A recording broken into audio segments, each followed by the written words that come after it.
মুশরিক দুনিয়াতে যারা, এদের সবচেয়ে বেশি ভয় মরণের। যে কোনো ভাবে একটু মরণের ভয় দেখাবেন, পাগল হয়ে যাবে। আপনাকে বাপ না, আপনাকে দোলা ভাই বলে। আমি লালমনিরহাটে একটা বর্ডার এলাকায়, এই যে বিজিবি যারা আমাদের আছে এখন মিডিয়া, ওরা মাত্র 11 জন মিলে এখানে দায়িত্বে আছে। বর্ডারের ওই পাশে আছে ওরা 22 জন ভারতীয়। ওনারে আমি জিজ্ঞাসা করলাম ওনারা কয়জন আছে, আমরা মুসলমান এখানে আছি 11 জন। আর ওই বলে ওরা আছে প্রায় 22 জন। আপনাদের ভয় লাগে না? ওরা 22 জন, আপনারা 11 জন, যদি আক্রমণ করে পারবে? হুজুর শুধু দোয়া করে ছেড়ে দিন, ওদের 22 জন না 33 জন হোক, ওদের একেবারে মাপ বলাবো, শুধু দোয়া করে ছেড়ে দিন। পারে মারে। এই জন্য পাকিস্তানের সাথে আজ পেরে দিচ্ছে না কেন? কারণ যে কয়টা পাঠিয়েছে, 40 জনকে গতকালকে পাঠিয়েছিল পাকিস্তান, সব লিখিত সই নিয়ে যে আমরা মরবো, এই সিদ্ধান্ত নিয়ে আল্লাহর নামে সই নিয়ে দা। ওরা একজনও মরে নাই, সব আক্রমণ করে আবার ফিরে এসেছে। ওরা সাহস এমনি পায়নি। এর 3 দিন আগে, মাত্র 3 দিন আগে, প্রথম যেদিন আক্রমণ চালাবে ওই দিন ক্যাপ্টেন তার বাবা আর্মির যিনি চিফ আছে তাকে ডাক দিয়ে বলেছে, দেখেন আমার ছেলে আমি যুদ্ধের ময়দানে পাঠাচ্ছি দেশ রক্ষার জন্য, মানবতা রক্ষার জন্য। কারণ ওরা মিথ্যা, প্রথমেই মিথ্যার উপরে ভর করে ওরা যুদ্ধ চালাতে চায়। এই ইন্ডিয়া আজ 54 বছর আমাদেরকে দাঁড়াতে দেয়নি, পুরাটা মিথ্যার উপরে। পাকিস্তানের উপরও মিথ্যা তথ্য দিয়েছিল যে আমরা জঙ্গি ঘাঁটিতে বিমান হামলা করছি। আপনি মসজিদ ভাঙলেন কেন? আপনি জঙ্গি ঘাঁটি যদি পান সেখানে বিমান মারে, তামাম দুনিয়া আপনাদের সাপোর্ট দেবে। আপনি মসজিদ ভাঙলেন কেন? মাদ্রাসা ভাঙলেন কেন? শিশু মেরে ফেললেন কেন? এটার জবাব দেওয়া লাগবে না? এই জন্য পাকিস্তানের দল মত আর নেই, সব এক হয়ে গেছে। এরা এক হয়ে এমনকি আর্মির প্রত্যেকের বাবা এসে এসে বলছে আমার ছেলেকে আমি পাঠিয়ে দিলাম মানবতার জন্য, ইসলামের জন্য, দেশ রক্ষার জন্য, যান। কিন্তু আমার ছেলে যদি পেছনে গুলি লাগে আমার ছেলেকে নিয়ে আসবেন না, ওরে সাগরে ফেলে দেবেন, বন জঙ্গলে রেখে আসবেন, ওরকম ছেলে আমার দরকার নেই। কিন্তু ছেলে যদি সামনে গুলি লাগে আমার কাছে নিয়ে আসবেন। ও ক্যাপ্টেন মারা গেছে, ওনারে নিয়ে আসার সময় বাবা জিজ্ঞাসা করছে নিয়ে আসলেন মানে? বলছে বাবা আপনি যা বলেছিলেন ওই কথা আমরা ঠিক রেখেছি, আপনার ছেলের পেছনে একটা গুলিও লাগে নাই, বুকে লিখেছে 22টা গুলি দিয়েছে। এদের সাথে গরুর মদ খাওয়া লোক, শুকর খাওয়া লোকেরা পারবে? এখন বাধ্য হয়ে সেই মাছ না বেশি কামড় দেবে, আমাদের এদিকে ওরা টার্গেট নিতে পারে। এজন্য সাবধান থাকা লাগবে। কি কথা বোঝে? সাবধান থাকা লাগবে। ওয়ালা তাজিদান্নাহুম আহরাসান নাসি আলা হায়াতি ওয়া মিনাল্লাযিনা আশরাকু। সূরা বাকারার ভেতরে আছে, হে নবী ওয়ালা তাজিদান্নাহুম, লামে তাকিদ নুনে সাকিলা, আল্লাহ গ্যারান্টি দিয়ে জানিয়েছেন। কারণ বানিয়েছে কে? আল্লাহ। উনি বানিয়েছে, উনি জানে না আপনার মনের খবর? ও মুশরিকদের মনের খবরও জানে। এই জন্য জানিয়েছেন যে দুনিয়ায় সবচেয়ে বেশি মরণকে ভয় পায় দুইটা জাতি। 1 নম্বরে মুশরিক। তারা আহরাসান নাসি আলা হায়াতি ওয়া মিনাল্লাযিনা আশরাকু। এই পৃথিবীতে সবচাইতে বেশি জীবনের উপরে মায়া মহব্বত দেখতে পাবে মুশরিকদের। এজন্য ওদেরকে যদি একটু দুই একটা ফেলে দেওয়া যায় না, ও জীবনের মতো আর মাথা উঁচু করে দাঁড়াতে পারবে। আমরা যে কথা বলতে চাই যে 28 বার আপনারা চেষ্টা চালিয়েছেন, একবারও সফল হতে পারেননি।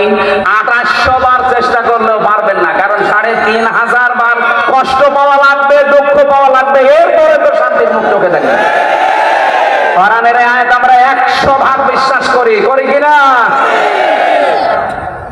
সেই বিশ্বাস নিয়ে বলছি, যারা দুনিয়ার মানুষের সম্মান নিয়ে সিনেমিনি খেলেছে এতদিন, আগামীতে যারা এই দেশের দায়িত্বে আসবে কেউ যেন মানুষের সম্মান নিয়ে সিনেমিনি খেলতে না পারে, সেই ব্যবস্থা দেশে করা লাগবে ইনশাআল্লাহ।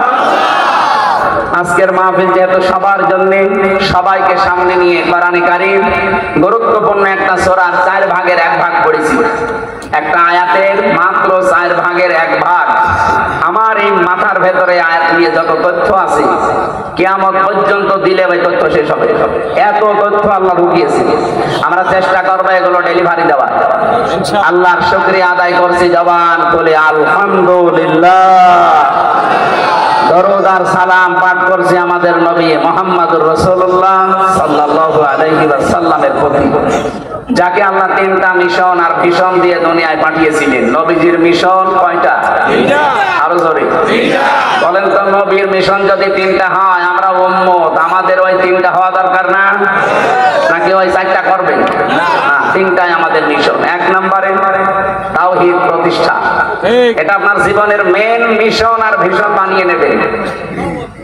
কিয়ামতের ময়দানে আল্লাহ রাব্বুল আলামিন তাওহীদ প্রতিষ্ঠায় যদি আপনাকে দুনিয়ায় দেখেন, অন্য কোনো আমল আখলাক যদি কমও থাকে আল্লাহ মাফ করে দেবেন। কারণ তাওহীদ এইটা প্রতিষ্ঠার জন্য তামাম দুনিয়ায় আল্লাহ নবী আর রাসূল পাঠিয়েছিলেন। নবীজিকে আল্লাহ ডাক দিয়েছেন সূরা আলে ইমরান 3 নাম্বার পারা 17 নাম্বার পৃষ্ঠার 2 নাম্বার লাইনের 64 নাম্বার আয়াতে পাবেন। এটা বলিয়া আহলাল কিতাবি তাআলাউ ইলা কালিমাতিন সাওয়াইন বাইনানা ওয়া বাইনাকুম আল্লা না'বুদা ইল্লাল্লাহ ওয়া লা নুশরিকা বিহি শাইআ ওয়া লা ইয়াত্তাখিযা বা'দুনা বা'দান আরবাবাম মিন দুনিল্লাহ তাওয়াল্লাউ ফাকুলু আশহাদু বিআন্না মুসলিমুন। একটু খেয়াল করুন, এটা এখন একে বাস্তবতার সাথে দরকার। আল্লাহ পাক বলেন, হে নবী, কিতাবে বিশ্বাসী যারা তাদেরকে ডাকবেন। এদেশে আমরা কিতাবে বিশ্বাসী না? কিতাবের নাম কি? আরো জোরে বলেন। অন্য ধর্মের যারা আছে তারাও তাদের একটা কিতাবে বিশ্বাসী। এ বাইরের দেশগুলোতে সফর করতে গেলে আমি যদি ট্রেনে যাই, বাসে যাই, জিজ্ঞাসা করলাম সেদিন থাইল্যান্ডে একজনকে, আপনার নাম কি? নাম বলার পরে দেখলাম লোকটা ইহুদি। আপনার নবীর নাম কি?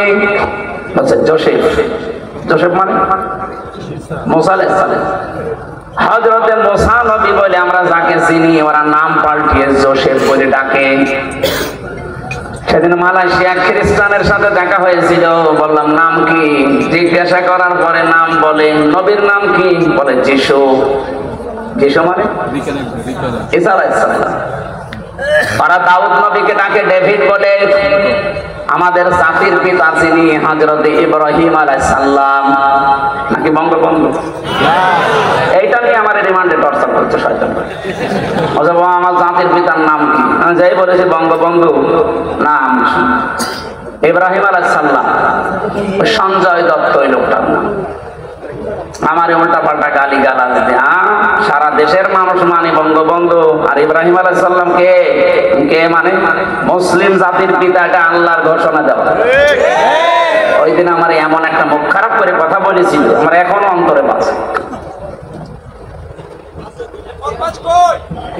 কোথায় পালিয়েছে ওরে ধরে তো আমি এখন পেলে মুসলমানই দিয়ে দিতাম। আমার নাম দেখেই তো বোঝা যাচ্ছে যে মুসলমানের দিন। আর আমার যতগুলো রিমান্ডের অফিসার অধিকাংশ গুলো এই মালায়ন করত। এমনকি জেলখানায় 3 বছরে আমার যা কারারক্ষী ভাগে পড়তো সব দেবদুলাল, সুব্রত বালা, অসিত কুমার, আশিক রায়, এইরকম মানুষ নাম শুনে মনে হচ্ছে যে আল্লাহর ওলি নাকি। আল্লাহ রাসূল বিশ্বাস করে না, হামজার দাম আছে ওর কাছে, আলেম সালেম ওর কাছে সব সমান। 3টা বছর ফাঁসির কন্ডেম সেলের ভেতরে তালা লাগিয়ে রেখে দিয়েছে। একদিন মাঝে মাঝে হিন্দু তো কিছু বলাও যায় না। একদিন বললাম যে দাদা সারাদিন শুধু এই যে 24 ঘন্টা তালা লাগানো, একটু বাইরেও যেতে দিন না। আবার সিসি ক্যামেরা লাগিয়ে রেখেছেন, কেউ যেন আমার সাথে কথা না বলে। একটা কথা হইল, আপনার মানবতা নেই যে কি হুজুর কি বলবেন বলে। আমরা একটা বই নিয়ে এসেছেন, অন্তত পড়ি। ওরে আল্লাহর ওলি, বই নিয়ে এসেছে বঙ্গবন্ধুর আত্মজীবনী। ছাতা পড়েন করবো, পরে বলছে ভালো বই নিয়ে আসবো, পরে নিয়ে এসেছে বঙ্গবন্ধুর ছেলেবেলা। কার কাটা কাঁঠাল পেড়ে খেয়েছি, আম পেড়ে খেয়েছি, সেই কথা লিখা ওইটা পড়ে আমি কি পাবো ভেতরে? ওদের লাইব্রেরিতে বঙ্গবন্ধু কর্নারে এছাড়া কোনো বই নেই। ভালো বই নিয়ে আনবে, ভালো বই এবার নিয়ে এসেছে বঙ্গবন্ধু সিন সব সাত আট সব বইটা। ওরা আর আপনার বই নিয়ে আসার দরকার নেই। ওই ইমেল বিল্ডিং এ একজন আছে এটিএম আজহারুল ইসলাম, যার মুক্তির জন্য অনেকে তাল বাহানা করছে। দায়িত্বে যারা আছেন, এই যে তারিখ যেটা দিয়েছেন, এই তারিখে যদি সত্যি বাঙালিকে হাইকোর্ট দেখাতে চান না, এবার কিন্তু দেওয়ালে পিঠ থেকে গেছে। আর আগস্টের 5 তারিখ কি শেষ হয়ে গেছে? আমরা চাই এই নির্দোষ মুসলিম মানুষটাকে এই তারিখে যেন আর কোনো তাল বাহানা না করে মুক্ত জীবনে ছেড়ে যাওয়া। এটা চান না আপনারা? চান না?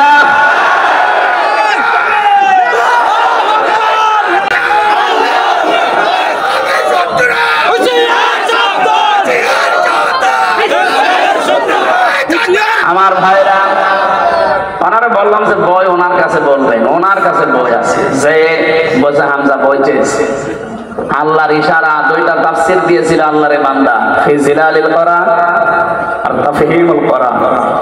এই 3টা বছরে একাধারে মাওলানা, আপনাদের এই জেলার মনে হয় তার নানার বাড়ি মাওলানা মামুনুল হক হাফিজাহুল্লাহ, এ ভাই আমার সাথে এক ঘরে 3 বছর ছিলাম আমরা। ওনার কাছে বহু তথ্য পেয়েছি কোরআন এবং হাদিসের, বিশেষ করে মুহাদ্দিস তো সাইকুল হাদিস, হাদিসের উপর ওনার বড় দখল আছে। তা আমি যেটা আপনাদেরকে শোনাতে চাচ্ছিলাম এখান থেকে, কিতাবধারী যে মানুষগুলো সবাইকে আল্লাহ ডাক দিতে বললেন যে যারা কিতাব পেয়েছে তাদেরকে ডাক দিন। এখানে যেহেতু অন্যান্য ধর্মের মানুষ যদি থেকেও থাকেন, আপনিও অন্তত একটা কিতাবে বিশ্বাসী না? বিশ্বাসী করেন না? যে ধর্মের লোক হোক, 4,500 ধর্মের লোক এখন দুনিয়ায় বাস করছে, যে কোন ধর্মের মানুষ হোক তার ধর্মীয় কিতাব আলাদা আছে। আমাদেরটা যেমন, নাম কি? কোরআন। বলেন বলেন।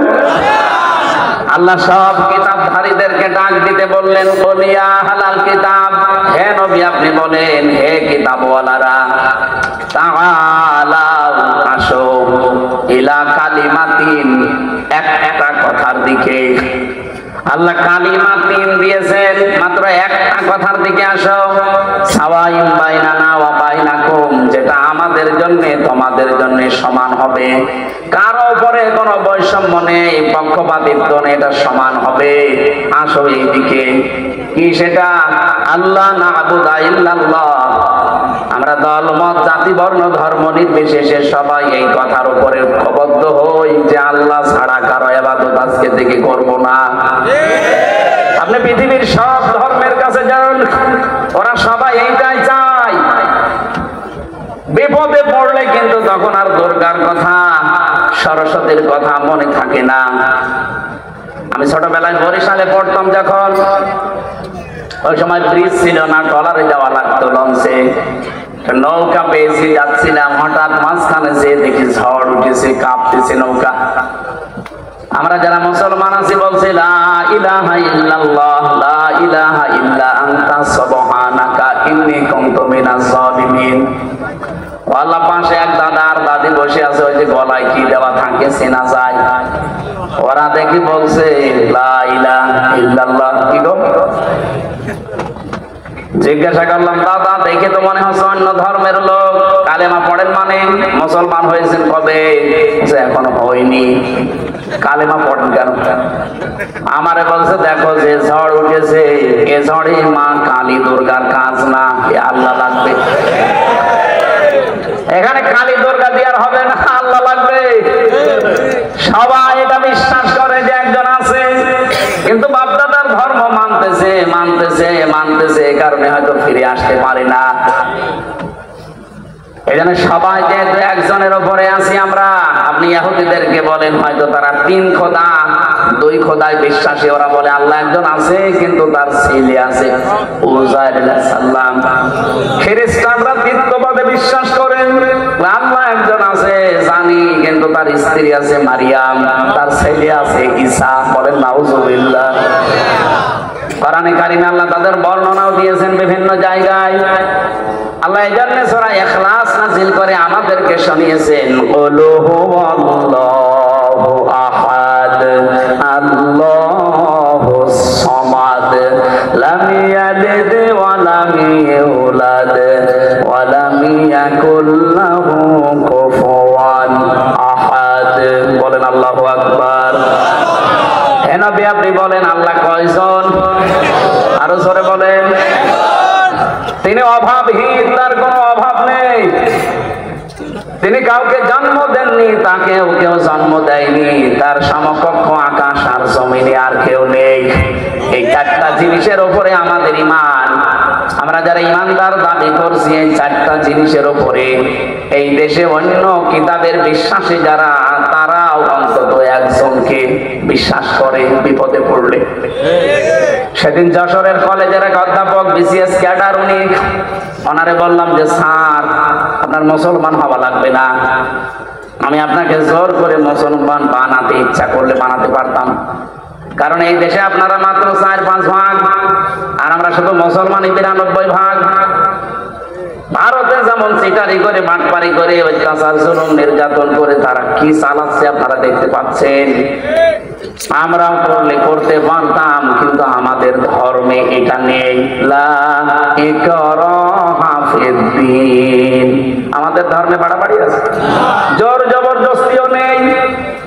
আপনাকে আমি একটা আহ্বান জানাই, আপনি আমাদের ধর্মীয় গ্রন্থ কোরআনে কারীম এটা বাংলায় অথবা ইংরেজিতে একটু ভালো করে পড়বেন, বুঝে বুঝে। আল্লাহর ইশারা উনি 3 মাস পরে দেখি নিজের থেকেই মুসলমান হয়ে গেছে। এই জন্য সবাই জানে যে একজন আছে, শুধু বিবেকটা একটু হালকা কাজে লাগালে এই পৃথিবীর কোন মিথ্যা ধর্মে মানুষ আর থাকবে না। বিবেকটা কাজে লাগে না, এই জন্য মানুষ আসতে চায় না।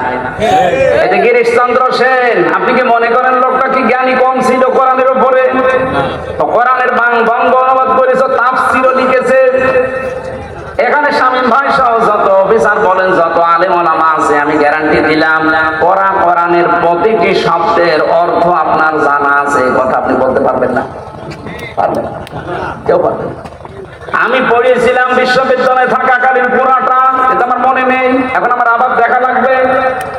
আপনি চিন্তা করতে পারেন কোরআনের উপরে সেই 5 পাস করার পরে তো এর উপরে আছি আমি, আমার এর উপরে অনার্স মাস্টার্স করা, আমি ডক্টরেটও করবো এর উপরে, আমার কাম এলো করা এর উপরে, সারা জীবন চলছে এর উপরে, অথচ আমার এখনো আয়ত্ত হয়নি। কতবার যে কোরআন শরীফ খতম করেছি আমি জানি, আর আমার আল্লাহ জানে, এরপরও আমার আয়ত্ত নেই।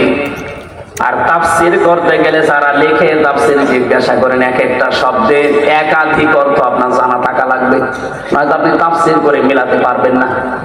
দরবা শব্দের অর্থ কোন জায়গায় মারা, কোন জায়গায় সফর করা, কোন জায়গায় দৃষ্টান্ত দেওয়া। এখন যে জায়গায় যে অর্থটা অ্যাপ্রোপ্রিয়েট হবে, খাটবে, ওইটা ওই জায়গায় আপনাকে ব্যবহার করা লাগবে। আপনি মারা অর্থ যদি সফর করার অর্থ করেন, কিয়ামত পর্যন্ত মিলাতে পারবেন? তাহলে এই লোকটা কত বেশি কোরআন পড়েছে আমার চাইতে কোরআন বেশি পড়েছে, বেশি বুঝেছে, বেশি লিখেছে, কিন্তু লোকটা মারা যাওয়ার পরে তাকে কিন্তু আর কবরে দেওয়া হয়নি, জানাজাও হয়নি, পুড়িয়ে ফেলেছে। আপনি নরসিংদী যান শিবপুরে, এখন পর্যন্ত তার পৈতৃকটা আছে। কি বুঝলেন এখান থেকে? এই লোকটার সব ছিল কিন্তু মন ছিল না।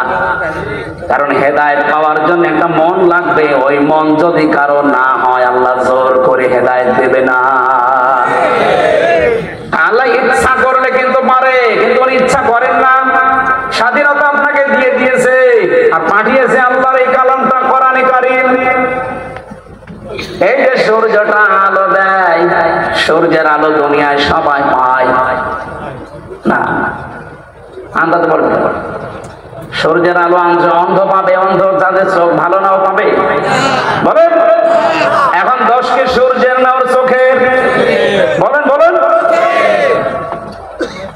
এই দেশে যারা আমরা ইসলামের খাদেম বলে পরিচিত, আমরা সবাই কিন্তু ইসলামেরই খাদেম, কেউ ইসলামের মালিক না।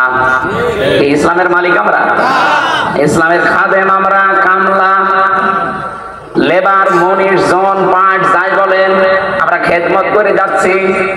এই দেশে যদি ইসলাম কায়েম হয় তো ভালো, না হলেও আমাদের কোনো লস নেই, আমাদের একটা নির্ধারিত বেতন আছে। ওই বেতনটা কোন দিন আল্লাহ দেবেন? ওয়াবুদ রাব্বাকা হাত্তা ইয়াতিয়াকাল ইয়াকিন। সূরা নাহলের ভেতরে আছে 99 নম্বর আয়াত, 14 নম্বর পারার 6 নম্বর পৃষ্ঠার একেবারে শেষ আয়াত এটা। আল্লাহ পাক বলেন ইবাদত করতে থাকো ওই দিন পর্যন্ত যতদিন ইয়াকিন না আসে। ইয়াকিন মানে মৃত্যু। যতদিন মরণ না আসবে ততদিন ইবাদত করতে থাকবা। এজন্য জীবনের শেষ দিন মানে আমি একেবারে যদি আজরাইল না দেখবো এই দিন পর্যন্ত আমার টার্গেট থাকবে কি করে এই জমিনে আল্লাহর বিধান জারি করা যায়।